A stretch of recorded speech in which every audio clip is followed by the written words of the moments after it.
안녕하세요. 제10회 한중 인문학 포럼을 축하드리며 이처럼 발표할 수 있는 기회를 주셔서 대단히 감사합니다.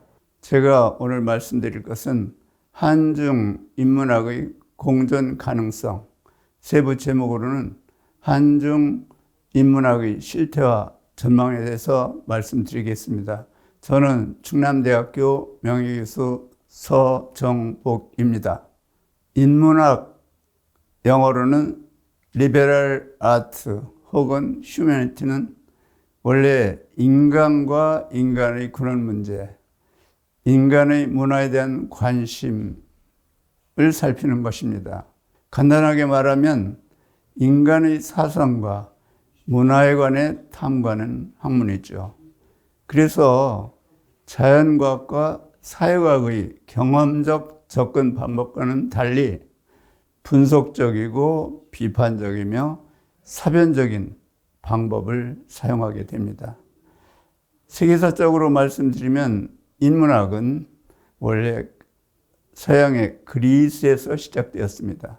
그 후 로마에서 사과와 사막, 세븐 리베럴 아트의 개념이 만들어졌죠.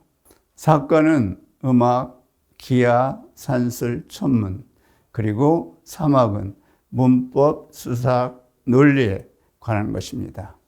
한중 인문학의 공존, 공생의 조건을 살펴보겠습니다.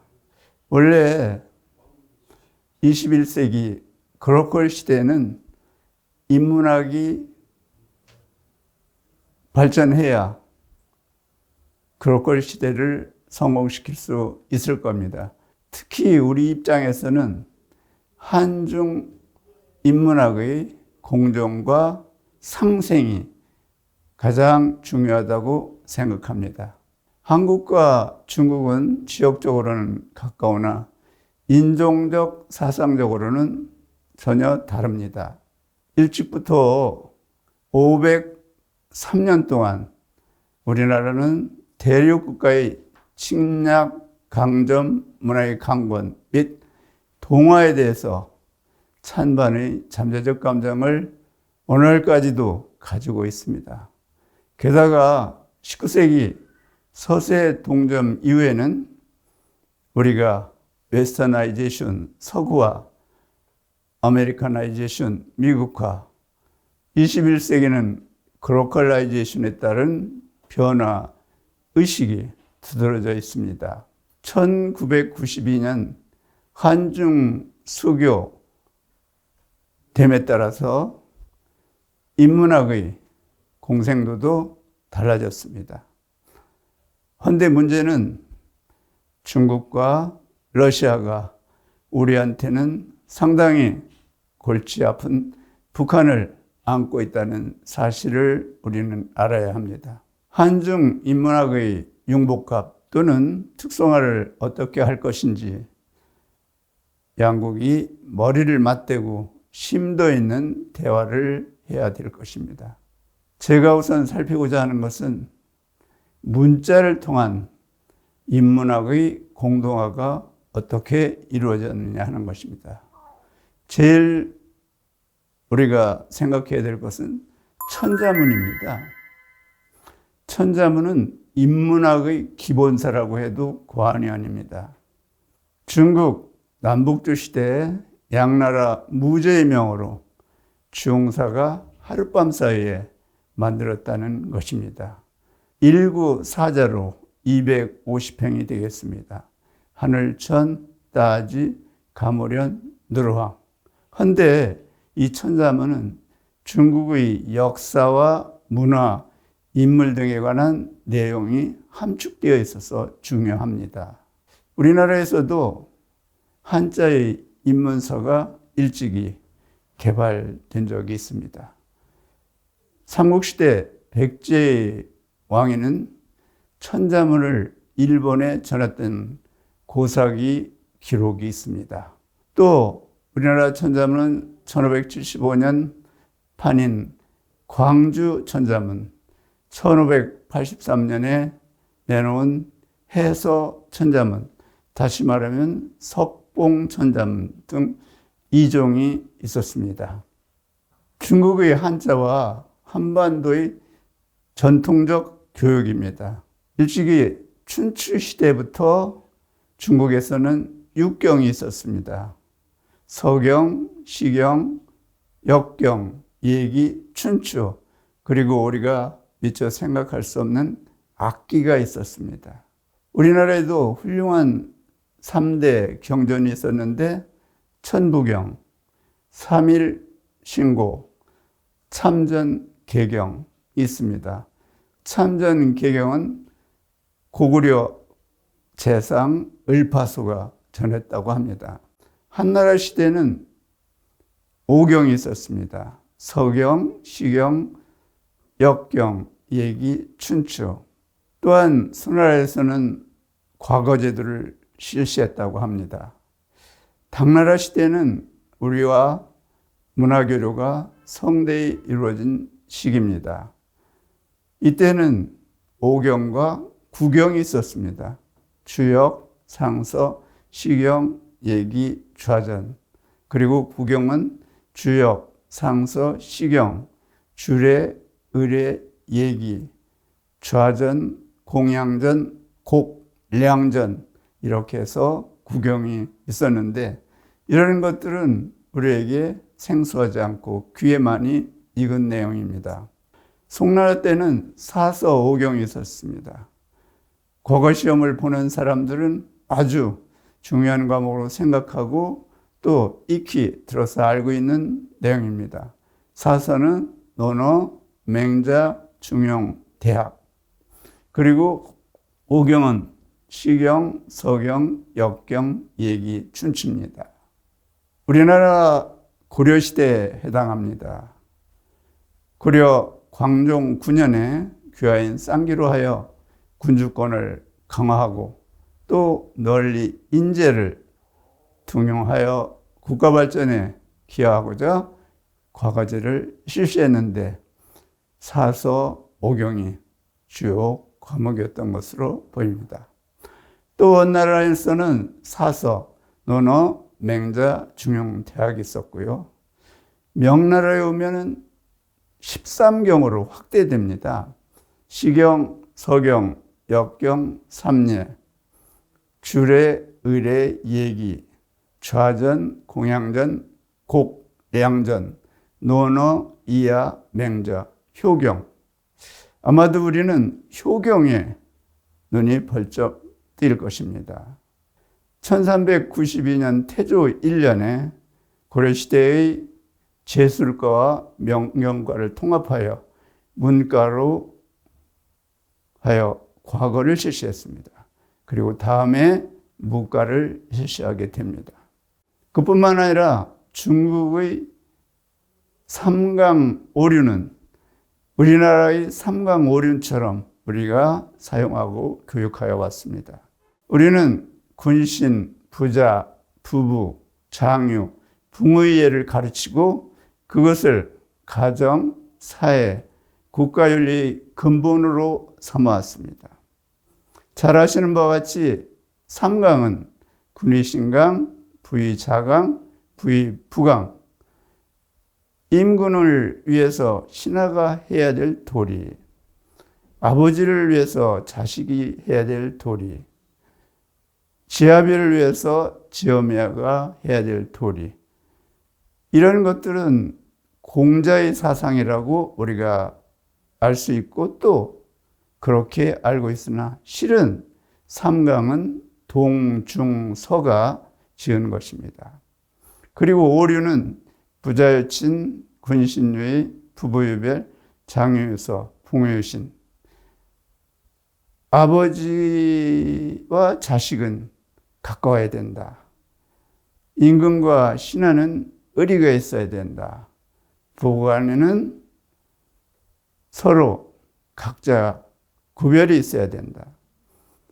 어른과 아이들은 질서가 있고 친구 사이에는 믿음이 있다. 이 또한 공자 말씀으로 알고 있는데 사실은 맹자가 여러 책들에서 조합한 것입니다. 해서 우리가 오늘날 가정의 효에 대해서 공부하려면 공자의 책을 보고 또 사회적 효를 알려면 맹자의 책을 봐야 되는 그런 것으로 되어 있습니다. 조선시대에 명나라와 특히 가까웠는데 명나라의 13경 중에 효경으로 우리나라는 효교육의 근본 원리를 세우고 가르치고 시행했습니다. 우리가 귀히 들어 알고 있는 내용입니다. 신체, 발부, 수지, 부모, 불감, 회상, 효지, 시하라. 입신, 행도, 양명, 후세, 이현, 부모, 효지, 종해라. 효는 어떻게 하는 것이 효인가? 효의 시작은 뭔가?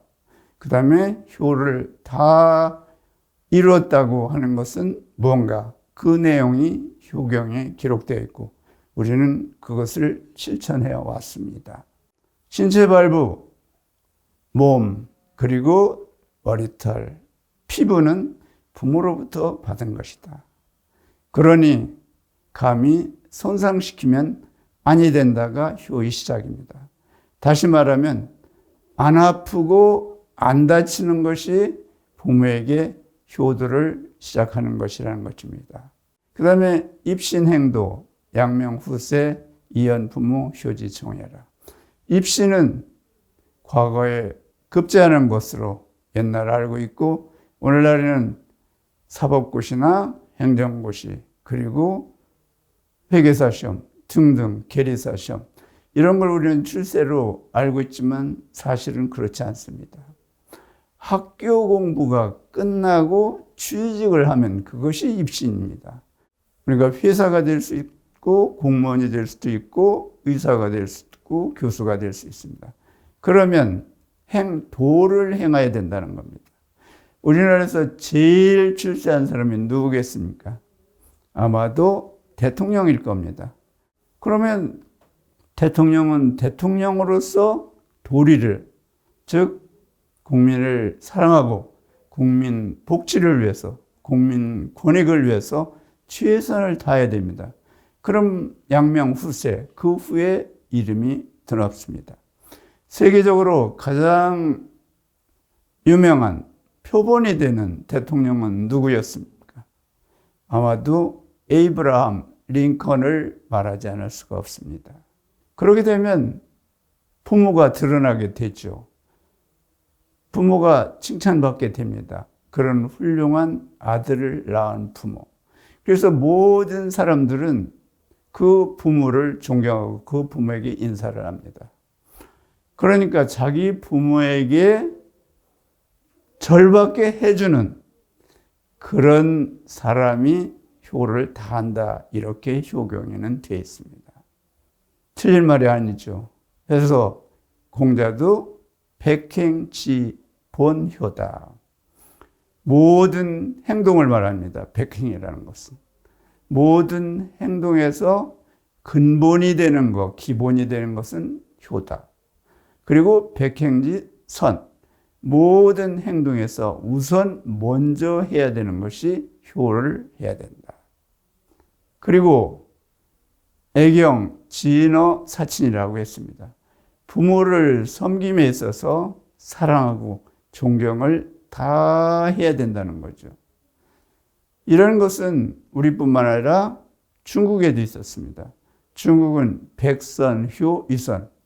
100가지 선 중에서 먼저 효를 해야 된다 해서 내용은 우리와 별 차이가 없습니다. 천자문을 배우고 그 다음에 배우는 것은 명심보감입니다.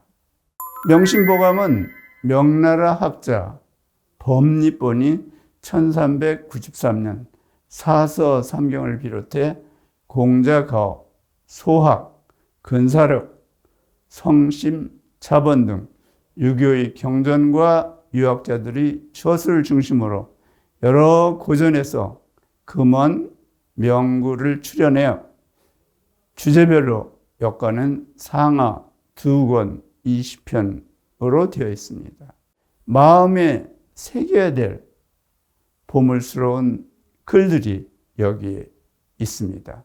그 중에서도 치가편, 가정을 다스리는 그 편을 보면 거기에 현불형 부귀, 악불형 부천이 있습니다. 현명한 부인은 남편을 귀하게 만들고 악한 부인은 남편을 천하게 만든다는 것입니다. 그 다음에 중요한 내용이 또 있습니다. 우리가 보통 가화만사성이라는 말을 많이 합니다. 그리고 뜯는 분은 이거를 액자에 넣어서 벽에 걸어두기도 합니다. 그런데 이 가화만사성에는 전제 조건이 있습니다. 자효 쌍친낙, 이게 전제 조건입니다. 자식이 효도를 하면 부모가 기뻐하게 되는데, 그러면 가정이 화목하고 만사가 모두 잘 이루어진다는 그런 내용이 바로 명심부감, 중국 명나라 때 만든 책이 우리나라에서는 안방 교훈처럼 시행되고 있었다는 말씀입니다. 이제 그러면은 중국의 한자 문화를 통해서 우리나라가 동화되었었는데, 이제는 독자적 인문학 형성이 이미 돼 있고 또 그렇게 해야 되는 것입니다. 그럼 그 계기는 무엇이고 언제서부터냐? 아마도 한글 창제가 되면서부터입니다.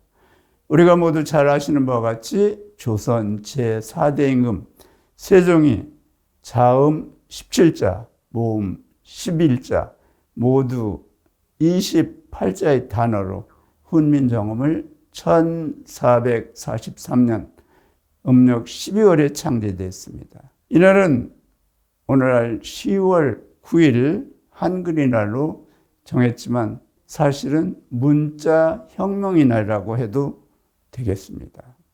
글은, 말은 그냥 이루어지는 것이 아닙니다. 글과 말의 역사를 보면 그 나라가 완전 독립국가와 자존을 세계에 선포했을 때 글과 말은 형성이 됩니다.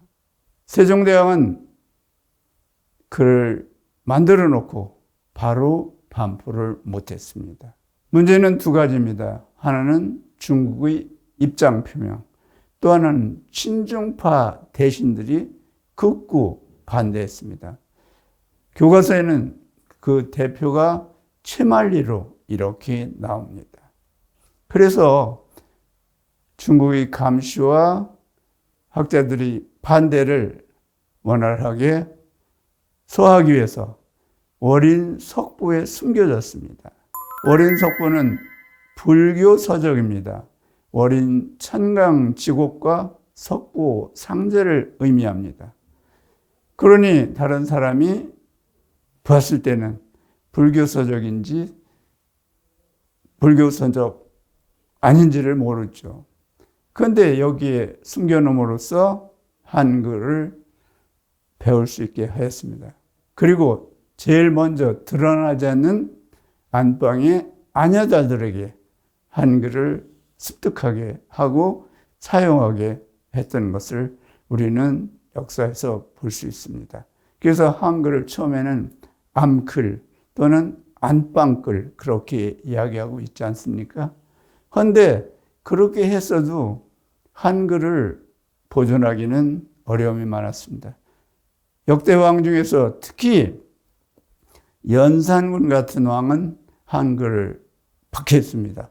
그리고 한글을 가르치거나 한글로 글을 쓰는 사람을 잡아다가 벌을 주는 그런 일들을 해서 역사에 남고 있습니다. 또 한 가지, 오늘날 우리는 스승의 날을 5월 15일로 정하고 있습니다. 왜 스승의 날을 5월 15일로 했을까요? 이 세상에서 가장 위대한 스승이 누굴까요? 바로 세종대왕입니다. 한글을 만들었으니까. 그래서 세종대왕 탄신일을 스승의 날로 정한 겁니다. 5월 15일. 상당히 의미가 있죠. 그리고 한글은 이어서 우리나라가 근대화되는 과정에서 기지개를 펴기 시작했습니다. 1894년 조선 고종 31년 우리나라가 근대화되는 갑오개혁 때 한글을 나랏끝, 나라말이라고 하여서 쓰기로 했습니다. 그리고 1894년 11월 21일 칙령 제1호를 발표해서 한글을 우리나라의 글로 정한 것입니다. 그 다음에 1895년 5월 8일 다시 칙령을 내려서 법령을 모두 한글, 즉 국문을 바탕으로 삼고 한문 번역을 붙이거나 국한문을 섞어 쓰도록 이렇게 해서 한글 진흥에 나라가 앞장을 섰던 것입니다. 해서 한글 전용 정책과 인문학의 성격이 전환됐습니다. 그것은 일본의 강점에서부터 우리가 해방됨으로써 사실은 이루어졌죠.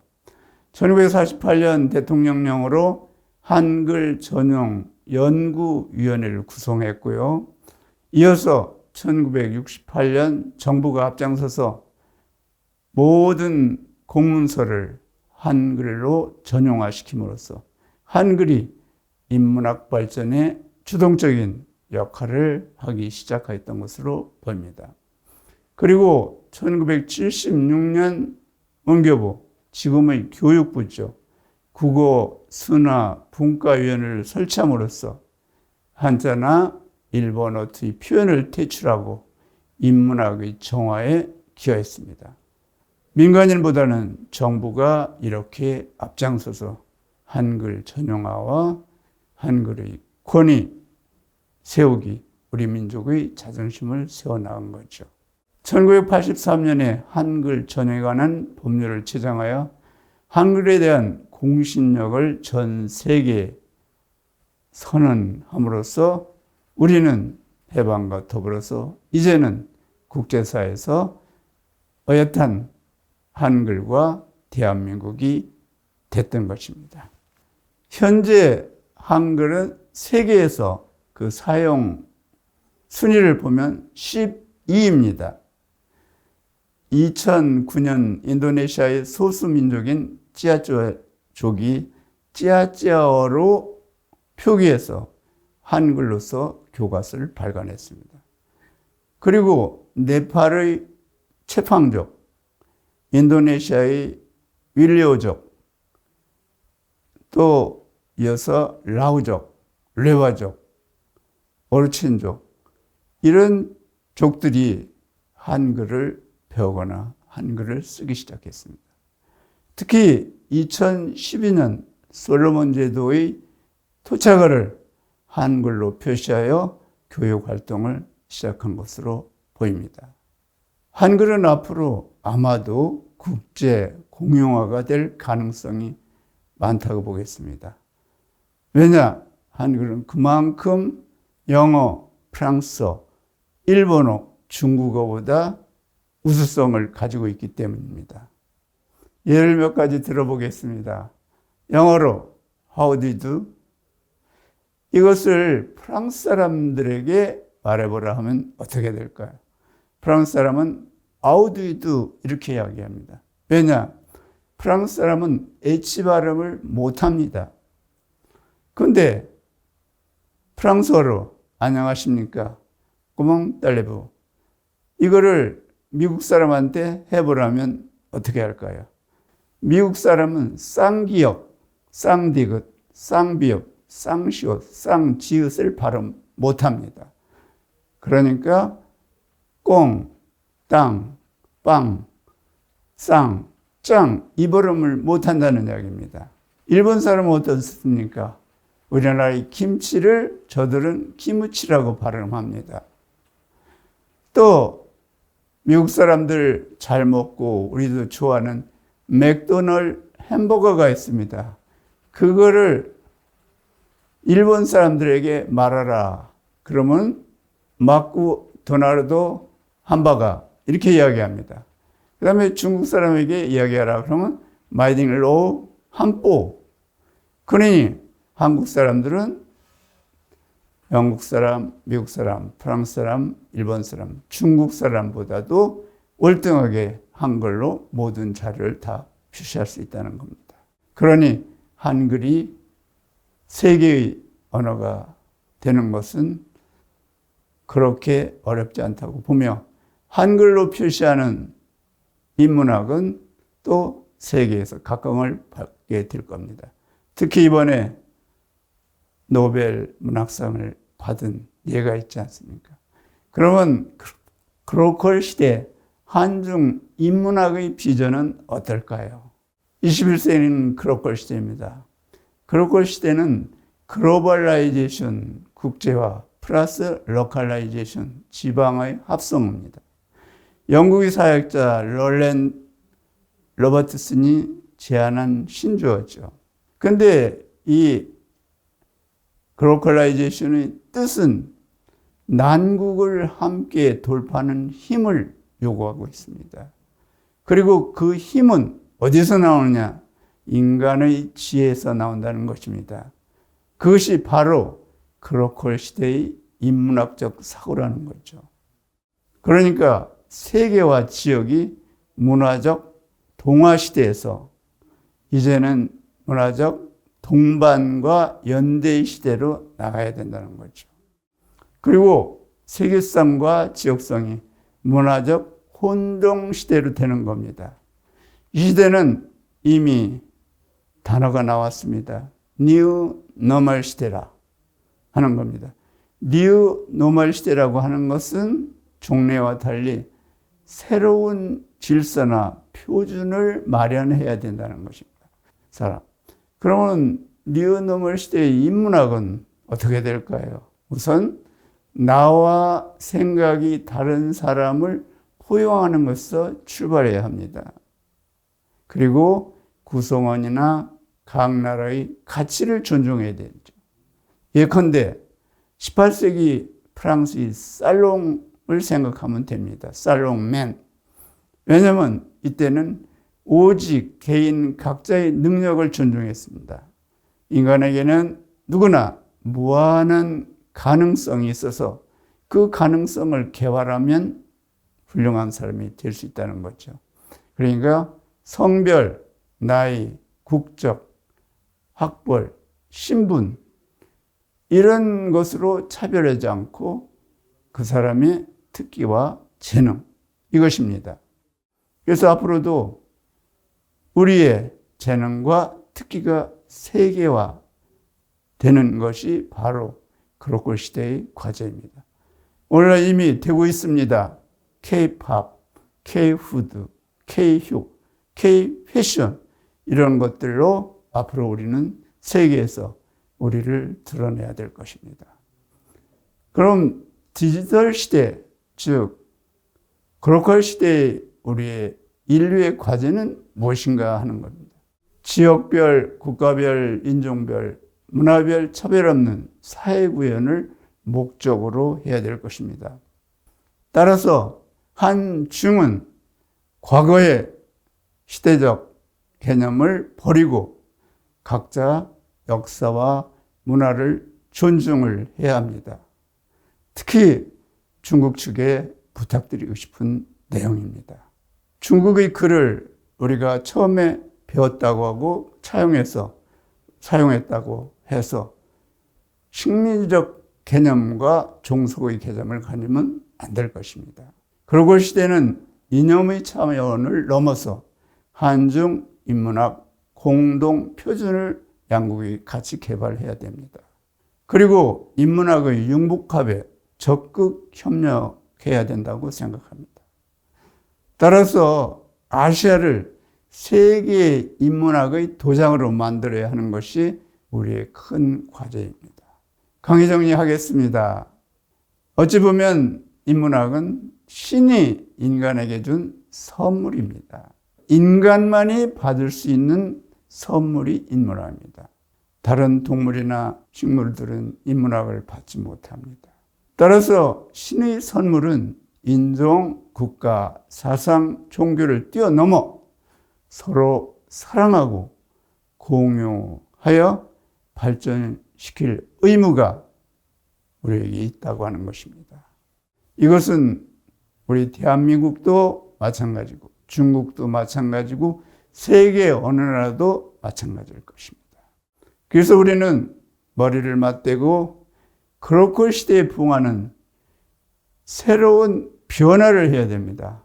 그리고 새로운 표준을 만들어야 됩니다.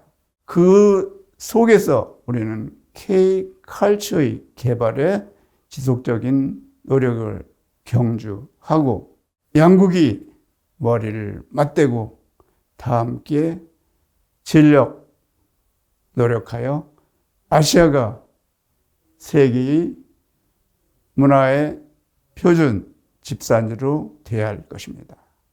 21세기 글로컬 시대를 선도하는 한국과 중국, 중국과 한국이 되어서 머리를 맞대고 손을 맞잡고 세계를 향해서 나가는 아시아의 두 나라가 되기를 바라고 기대하면서 강의를 마치겠습니다. 감사합니다.